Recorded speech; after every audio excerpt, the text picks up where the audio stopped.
రహదారి భద్రత మాసోత్సవాల్లో భాగంగా ఈరోజు బద్వేల్ పట్టణంలో అవేర్‌నెస్ కోసం అందరూ వాకథాన్ నిర్వహించడం అయింది. ఈ కార్యక్రమంలో పంచాయతీరాజ్, ఆర్టీసీ, పోలీసు వారు మొత్తం అందరూ పాల్గొన్నారు. దీని యొక్క ముఖ్య ఉద్దేశ్యం ఏంటంటే రహదారి భద్రత ప్రతి పౌరుని బాధ్యత.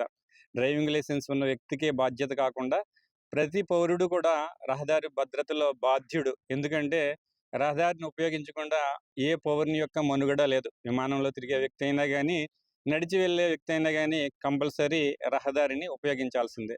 సో, ప్రతి పౌరుడు కూడా రహదారి భద్రతా నియమాలను తెలుసుకొని, తద్వారా వాళ్ళు సురక్షితంగా తమ గమ్యాన్ని చేరుకునే విధంగా ఉండాలనే ఉద్దేశంతోటి ఈ ప్రచార కార్యక్రమం మొదలుపెట్టినారు. ఇది ప్రతి సంవత్సరం కూడా జనవరి నెలలో ఒక నెల పాటు జరుగుతూ ఉంటుంది. వివిధ కార్యక్రమాలు నిర్వహిస్తాం. ఇందులో భాగంగా ఈరోజు ఈ కార్యక్రమం నిర్వహించడం అయింది. ఇందులో ద్విచక్ర వాహనదారులు తప్పనిసరిగా హెల్మెట్ పెట్టుకోవాలని, అదేవిధంగా కారు నడిపేవాళ్ళు, పక్కన ఉన్నవాళ్ళు కూడా తప్పనిసరిగా సీట్ బెల్ట్ పెట్టుకోవాలి.